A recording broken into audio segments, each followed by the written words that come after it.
Selamat pagi jemaat Tuhan. Dalam beberapa tahun terakhir, Indonesia semakin sering diguncang oleh peristiwa intoleransi, pembubaran ibadah, pelarangan rumah ibadah, hingga kekerasan karena perbedaan keyakinan bukan lagi hal yang langka.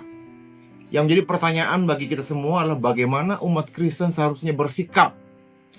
Diamkah, marahkah, atau bersuara dengan kasih dan kebenaran? Yang pasti, jemaat Tuhan, pandangan Kristen atau iman Kristen adalah berdiri di atas kasih dan kebenaran. Sebagai umat Kristen, kita percaya bahwa setiap manusia diciptakan segambar dan serupa dengan Allah. Dalam Kejadian 1 ayat yang ke-27. Itu berarti setiap manusia tanpa memandang agama atau latar belakang memiliki martabat yang harus dihormati. Saat seseorang dianiaya karena imannya, kita tahu itu bukan hanya pelanggaran HAM, tetapi juga penghinaan terhadap gambar Allah itu sendiri. Tuhan Yesus pernah berkata, "Kasihilah musuhmu dan berdoalah bagi mereka yang menganiaya kamu." Matius 5 ayat 44.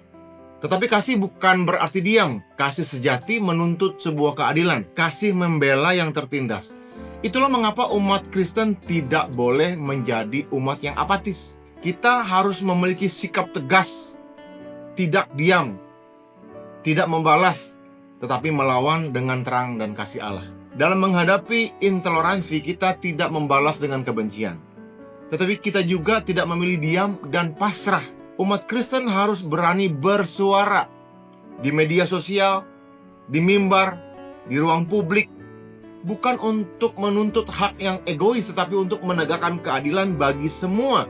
Sikap kita harus seperti Rasul Paulus di dalam Kisah Para Rasul yang ke-16 ayat yang ke-37. Ketika hak-haknya sebagai warga negara dilanggar, Paulus tidak diam.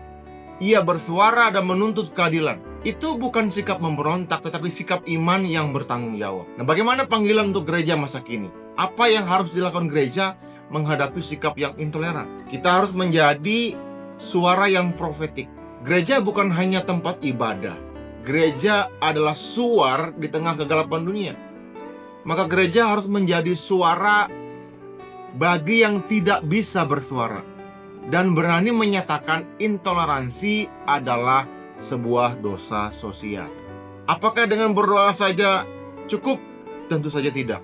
Kita tidak cukup hanya dengan berdoa di balik tembok gereja. Kita harus terlibat dalam advokasi, dalam dialog lintas agama, dan dalam pendidikan nilai-nilai toleransi kepada generasi muda. Jika tidak, maka terang itu padam bukan karena ditindas, tetapi karena kita biarkan mati. Sebagai penutup, jemaat Tuhan, kita harus memiliki iman yang menyala di dalam kegelapan. Dalam dunia yang semakin gelap oleh kebencian, umat Kristen dipanggil untuk menjadi terang. Dan terang itu harus bersinar. Bukan hanya di gereja, tetapi di jalanan, di publik, dan di hati bangsa Indonesia ini. Jemaat Tuhan, mari kita bersatu.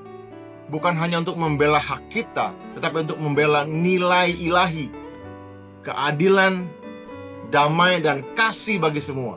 Karena saat kita diam terhadap ketidakadilan, kita sebenarnya sedang menyetujui kegelapan.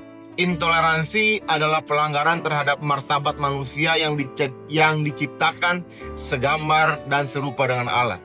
Umat Kristen, umat percaya, harus bersikap tidak untuk membenci, tidak untuk membalas, tetapi juga kita tidak boleh diam.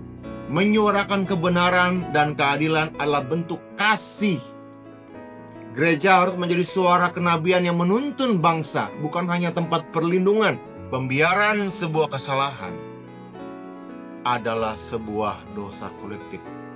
Mari kita berdoa. Bapa, tolong kami menjadi terang dimanapun kami ada, di kantor kami, di sekolah kami, di rumah kami, dimanapun.